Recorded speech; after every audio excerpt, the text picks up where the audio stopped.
Hello, my name is Louise Jackerman and I will be taking you through these CFA Level 1 Equity Masterclass slides.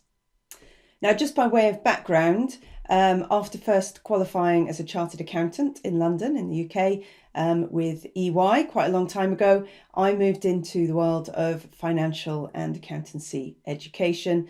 And then around about 2005, I moved into the world of CFA training, obviously gaining my charter in the process. So I've been involved in CFA teaching for quite a long time, and equity has been quite a core part of the curriculum across all of those years. I'm also involved on the examining and marking side of things, not for CFA, but for other professional bodies. So I can kind of see these exams now from all angles. Okay, so without further ado, let's move on into these equity masterclass slides. And just to explain what I will be doing with these, it's about giving you the focus for the exam. I will assume a baseline level of understanding, meaning that you may have already worked through the modules. But I know that not everyone starts from a position of actually having day-to-day experience in these areas. So I'll try and give you a little bit more of a background to help things hang together, give you a little bit more beyond, I guess, the basic words in the curriculum, and also give you a bit of focus. Because sometimes I think it's not always clear how things are likely to be examined. And sometimes we can focus too much on the tricky things and forget the easy things. So I just want to give you, in my professional opinion, where you should be focusing a bit more. Okay, so without further ado, let's move on into the first of these modules, which is the market, organisation and structure. Now, for all of these masterclass slides, we'll start off with a bit of an introduction, a bit of exam focus. Throughout the slides, there will be examples that we'll work through.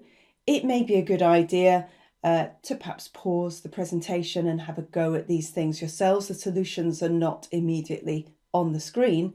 However, the solutions are all there at the back of the slides. So nothing is hidden from you, but it's just quite nice to give yourself a chance to think things through before I start talking through the numbers.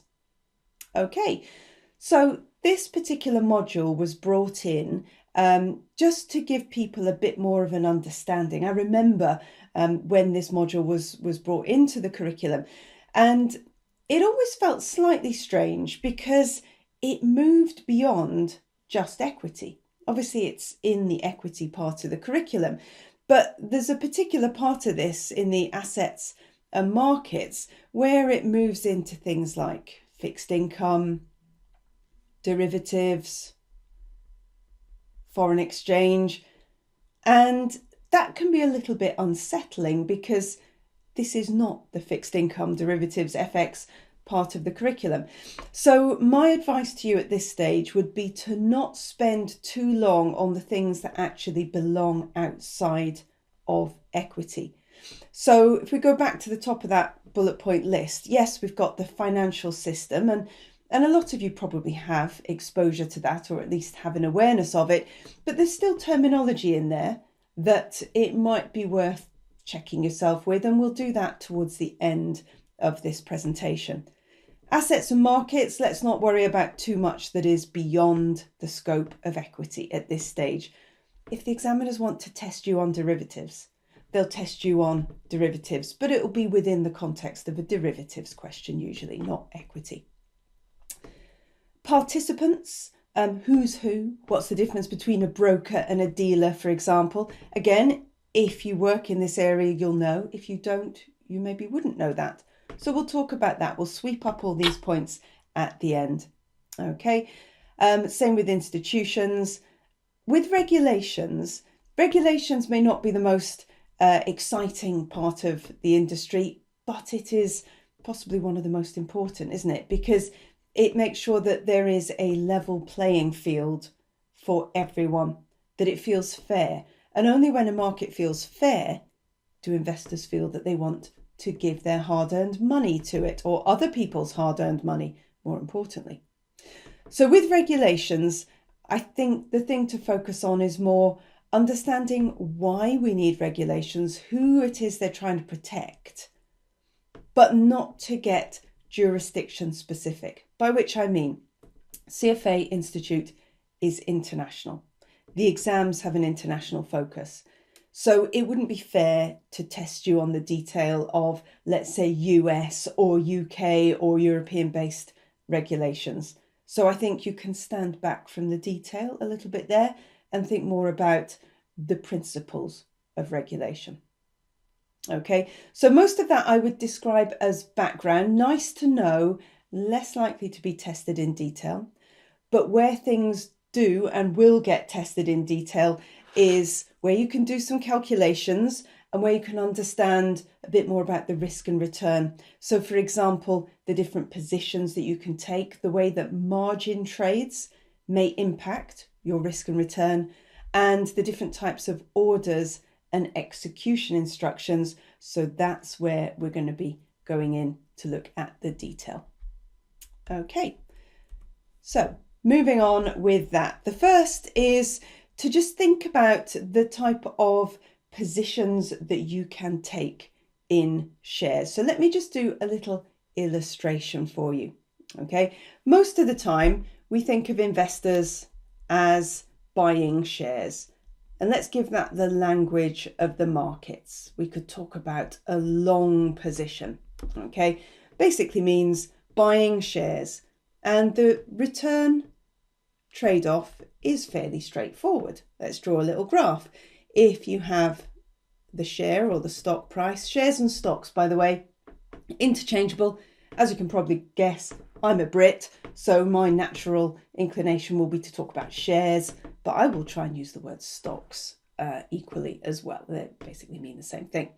So I've put a little blob on the axis, which represents my investment price and my return. So if I take a long position in shares, I win when the share price rises. Straightforward.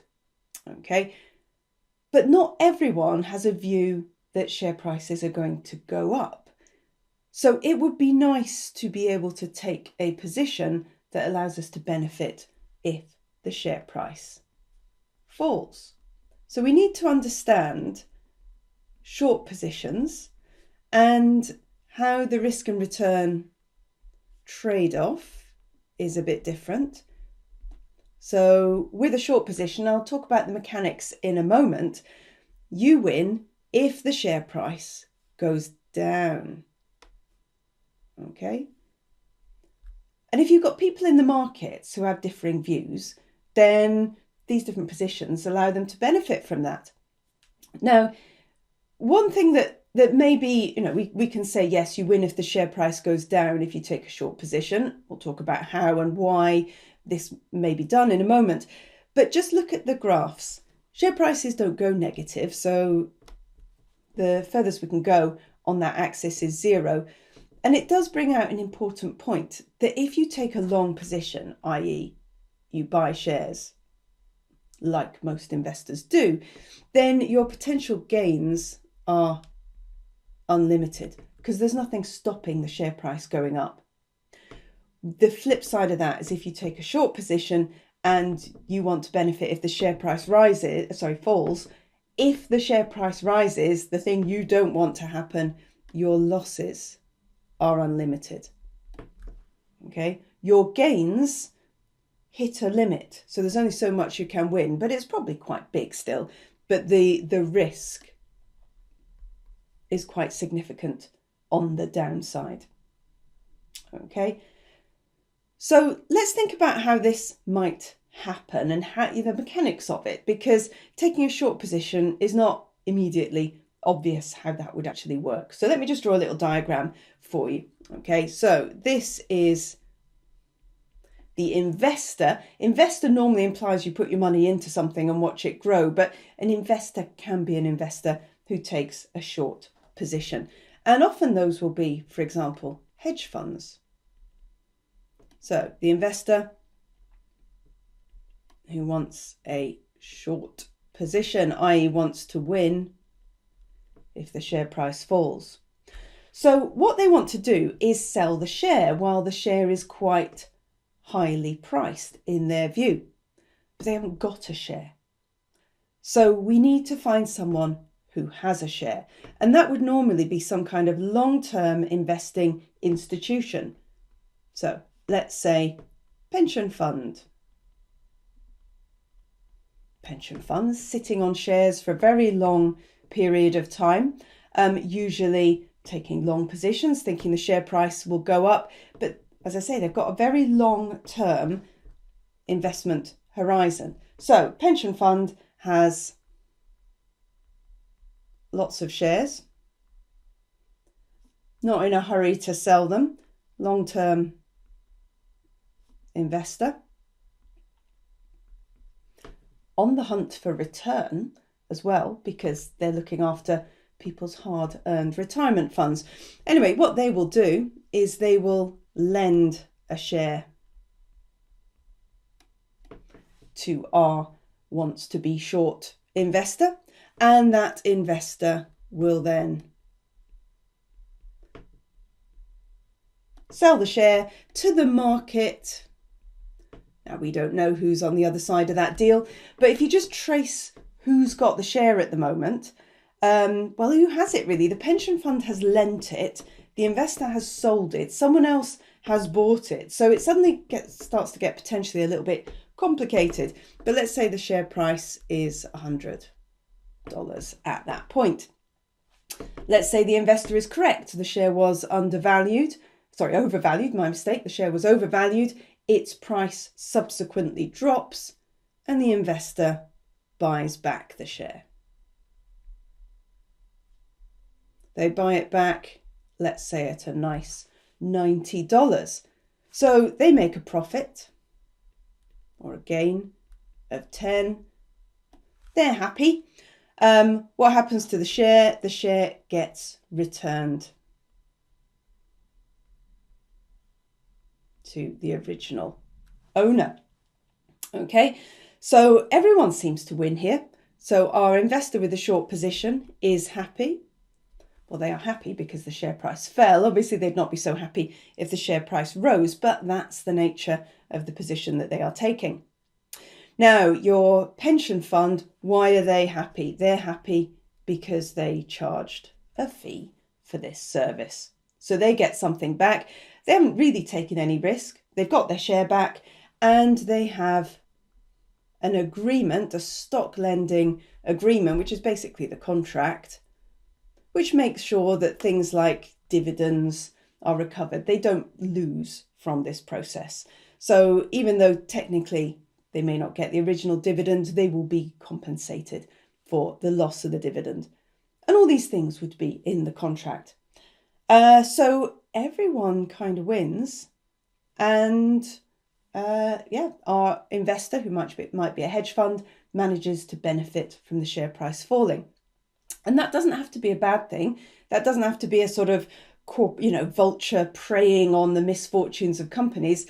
It can be a valuable part of the market where investors are spotting companies that are overvalued.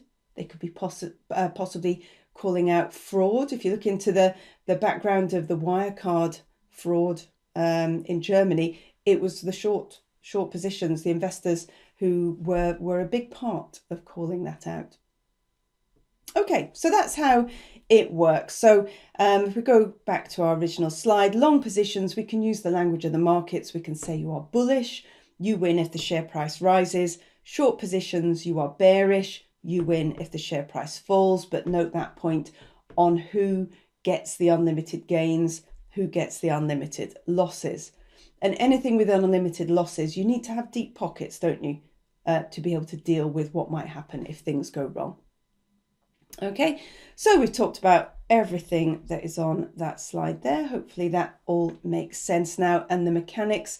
And because it's not quite the norm in terms of investing, these things do need to be disclosed quite a lot. So there's quite a lot of information out there, if you know where to look, about what stocks are being lent at what particular time. So let's move on to looking at leveraged positions. Okay, now there's a lot of terminology on here, so let's step back from that and draw a little diagram. And everything in this list should hopefully become apparent from our little diagram. And most importantly, we can think about why people do these things and what the risks are. Okay, so let's take a little look at my diagram. Not much of a diagram at the moment, but the normal investing long positions, i.e. you invest in the share, you put all your money in. So let's say £100 buys you a share. 1 year later, the share's worth 110, and we can look through those numbers and say, well, that's a 10% gain. Fair enough.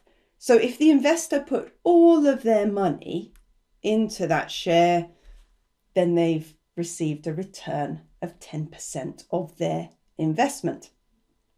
Okay, now what about if that same investor was approached by a broker who said, hey, you don't need to find the full £100 to buy that share. We will lend you £90. So the broker provides a loan of £90. And the investor says, what, you mean I can just put in £10 of my money and I can still buy the share? Broker says, yes. 1 year later, share price is 110. So what happens? We repay the loan to the broker. So off goes £90 back to the broker, and our £10 has become £20. Okay, so our return, goodness me, I've made plus 10 on an investment of 10. So my return is actually 100%, or if you like, I've doubled my money, but it's a 100% gain.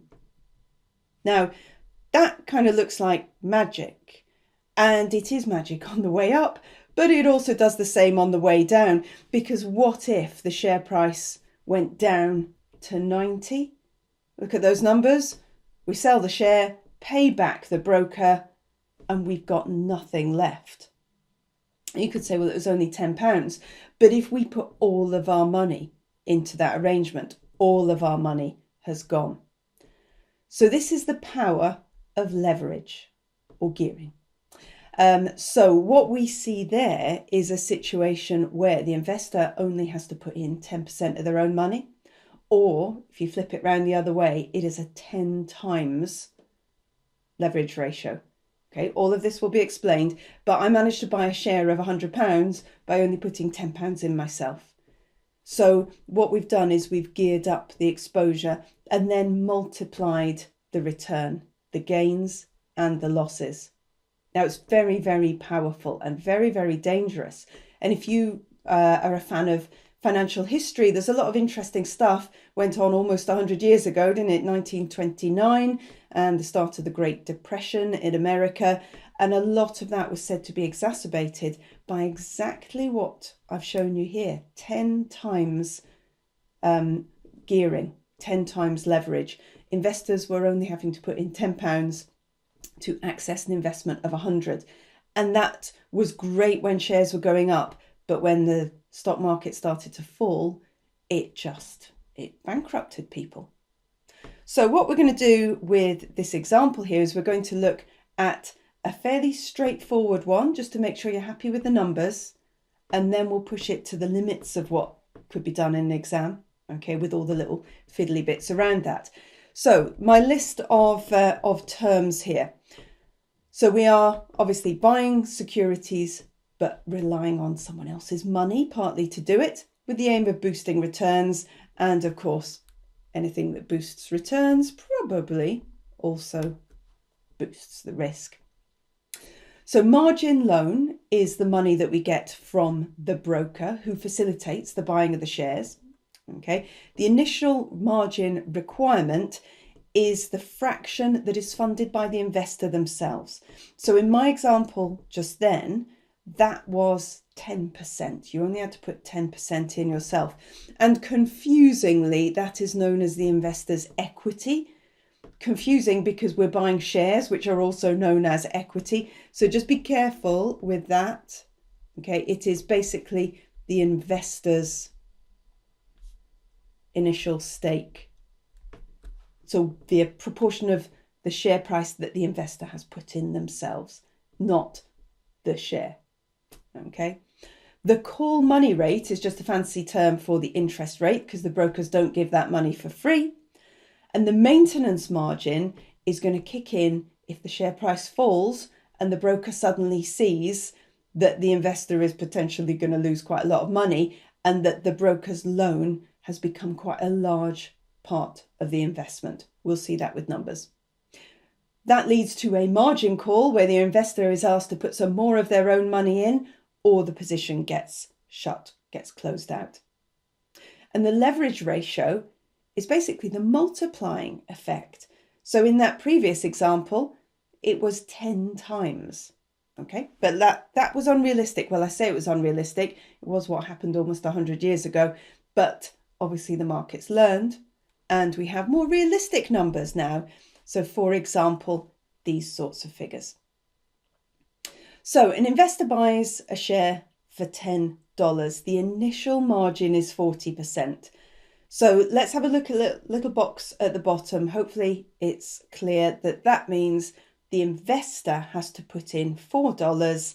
The broker stumps up the rest by way of a loan. And the thing to remember about loans is they stay constant. They don't move.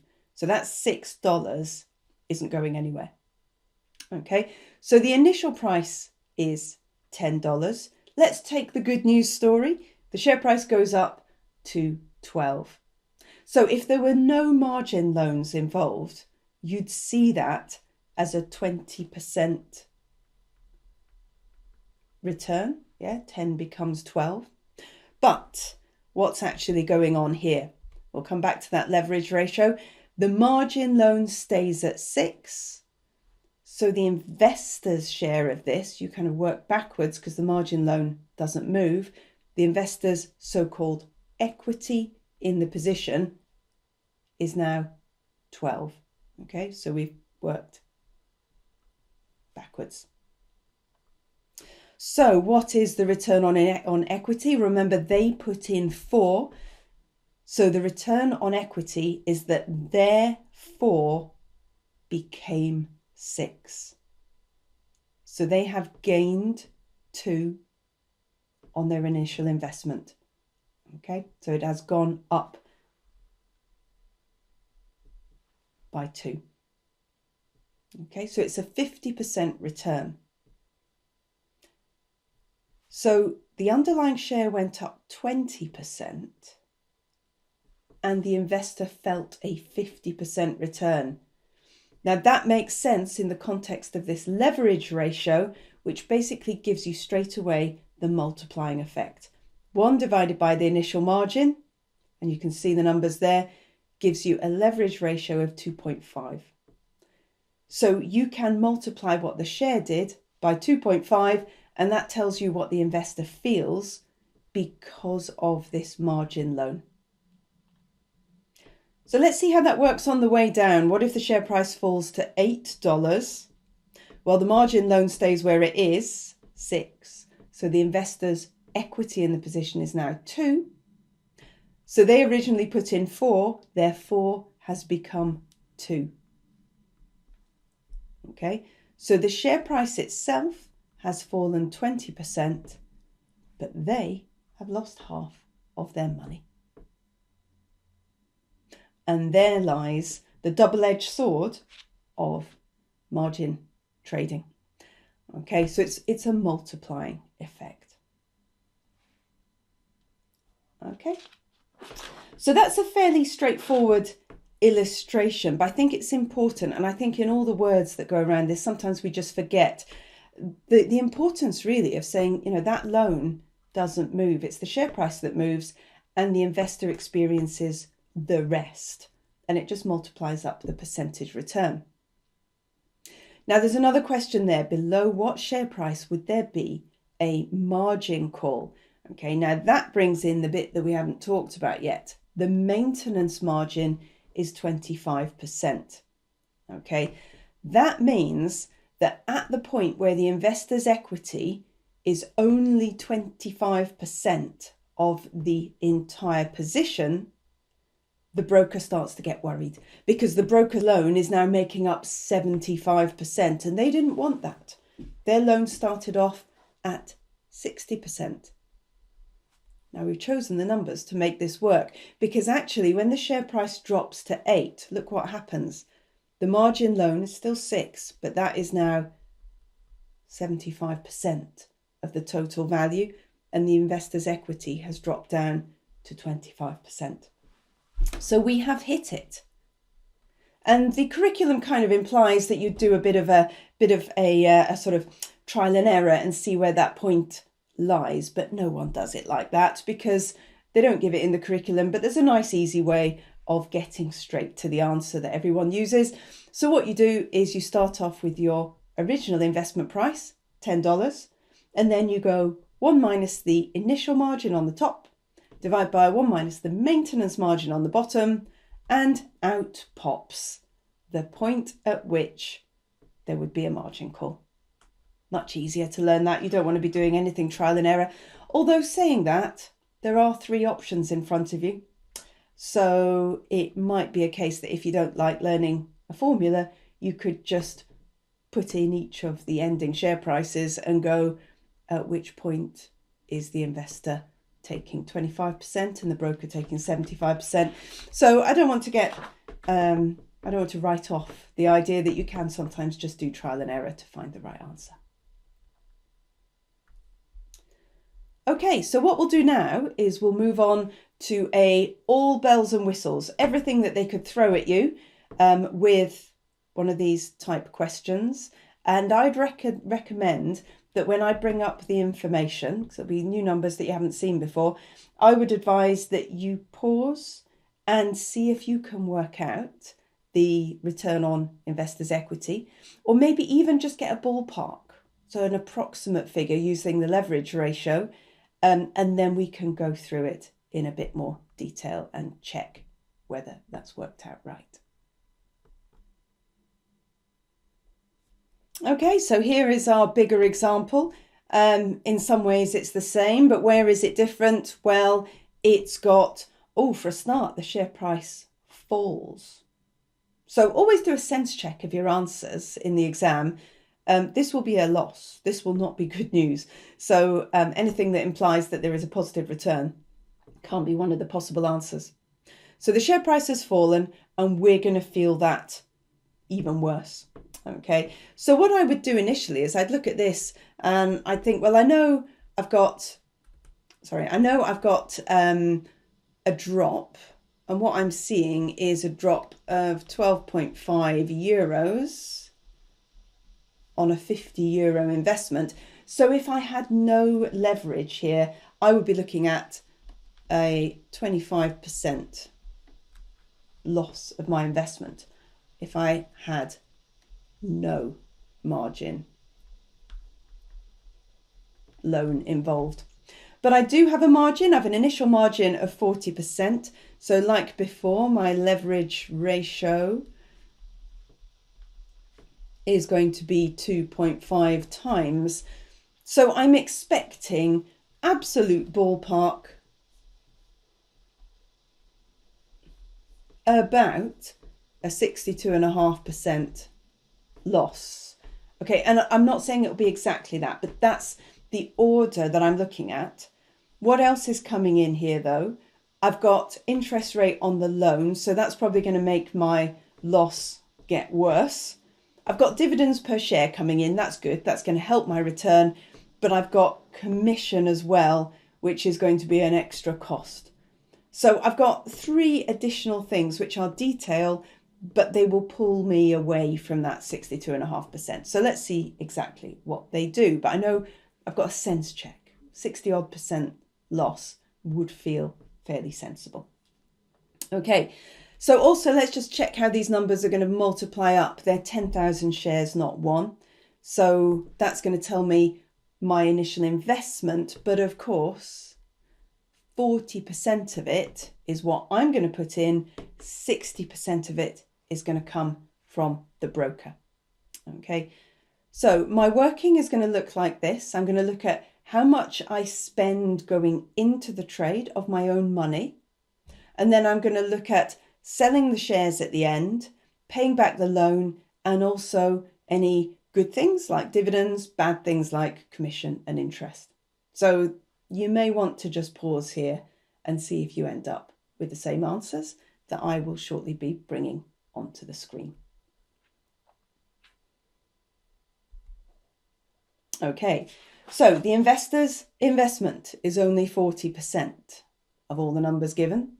The commission is going to be added onto that. So that's all what goes out at the start. Okay, so any return is going to be based on that 20,500 euros. Sorry, 200,500 euros. Missed the zero there. My ending investment is when I sell the shares and they're not worth as much as they were at the start. I incur a bit of commission. So just keep a clear head. What's money in? What's money out? Dividends received. That's good news. Interest paid. That's a cost. 5% of the margin loan. And then I pay off the loan and I see what's left for me. 62,000. So my 200,500 euros has become 62,000. So what does that mean for me in terms of a return? That is a loss of 69%. So that seems reasonable, doesn't it? I know I've got interest and dividends and commission which act on it, but it's definitely in the right ballpark. And that gets fiddly. So in the exam, just do look and check, could I get to the only sensible answer by just working through the leverage ratio? It might be a quicker way of getting there. Okay, so we're going to move on to the next set, or the next part of this module where things are given in detail. And it's just understanding really what you're seeing when you see something like this, which is representing a central limit order book, which is where you've got an exchange pulling people together. People want to buy, people want to sell, and you've got a market being made, but there's that not everyone can trade because, for example, there's people who want to buy at a price that's cheaper than what the market's going to facilitate, and there's people who are holding out to sell their shares for more. And that's fine. With these limit orders, you can place your maximum that you want to spend and the minimum that you want to receive, and your orders just sit there until someone's willing to trade with you. So on our little diagram there, on the left-hand side, you've got the people who want to buy the shares, and you've got the people who want to sell shares. And the market at the moment, the spread that you would see is 12.2 to 12.4, showing that that's where the trades could take place. So up pops a new order saying, I'd like to buy 50 shares, please. Limit 12.5, so that's the maximum that this person wants to spend, and it is good till cancelled. Okay, so there'll be a date specified as to when that comes to the end. So how would this order be executed? Well, this is a buyer that's come into the market, so you look at your most desperate sellers. There's someone there who's willing to sell 9 shares for 12.4, so we would match with them. And someone's willing to sell 25 shares for 12.5, and that's as far as we will go. So how would this order be executed? Basically, we would trade with those shares that are there, and there's still 16 left that person wants to buy, and they're now going to pop up on the order book with a bid of 16, and they are now the most aggressively priced or the most desperate buyer, which would have a limit price of 12.5 would sit up there. So there's a new market. The market has moved. The 12.4s and the 12.5s, certainly on the offer side, have disappeared, and we've now got a new market. We have made a new market. So execution instructions, just watch out for example, IOC, 100% minimum volume. What does that mean? It means immediate or cancel. Do the whole lot or step away, cancel the order. Okay, so the order would not be executed because that minimum volume cannot be met. Okay, so moving on, what about iceberg orders? So iceberg orders are where you as a trader manage to leave part of the order hidden from the rest of the market. It's still there in the system, but it can't be seen. But it pops up when part of your order has been executed. Okay, so it's allowing a little bit of darkness in there. It's hiding a big order from view, and it's just to prevent, as it says there, the market sort of moving against someone who needs to buy or sell a lot of shares. Okay, what if it didn't say limit order but said market order? Market order means you just take the best that is there in the market.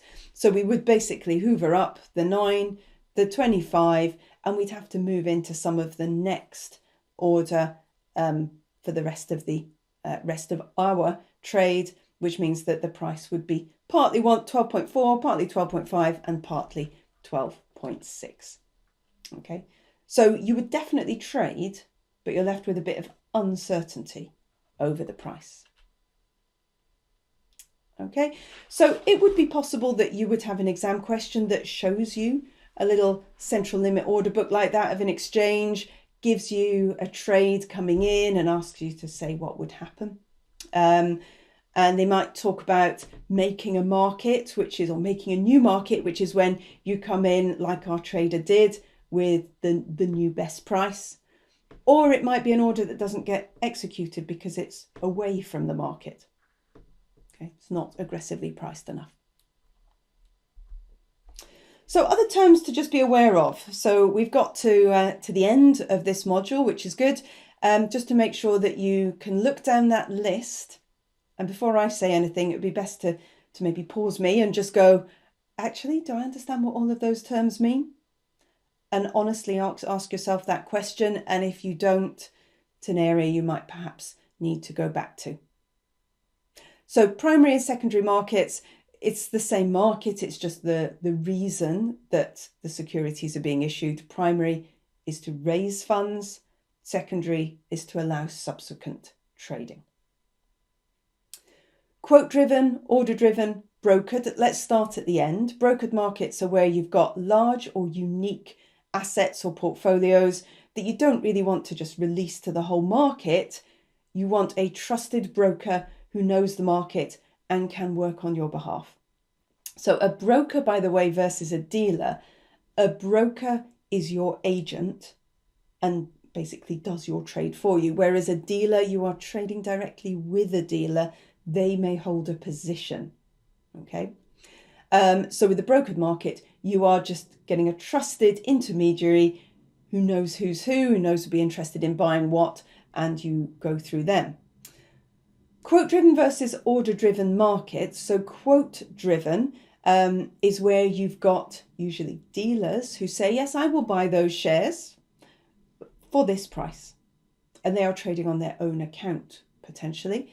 Order-driven markets is what we just saw, where you've got lots of people coming in going, I want to buy, I want to sell, how most exchanges really are these days, and everything's routed through that central limit order book. And we trust the exchange because they have clearing houses in the background, which makes sure that all the trades get executed. So we don't worry about our counterparty. We don't even know who they are most of the time. We don't mind because everything goes through a clearing house. Now, call markets versus continuous markets. Okay, call markets often used at the start and end of a trading day where things can get a bit lumpy with the trading, and also the prices really matter, opening and closing prices. So you often have opening or closing auctions where for a period of time, could be like 5 minutes or so, lots of orders come in, and then the algorithm works out, right, at this one price, everyone is going to trade. So there's sometimes, as I mentioned, your auction markets, opening or closing markets, whereas continuous markets are more the ongoing functioning of the market during the rest of the day. Mentioned brokered versus dealers. Arbitrageurs are the traders who are not really investing for the long term. They're the ones who spot, and usually their actions correct pricing anomalies.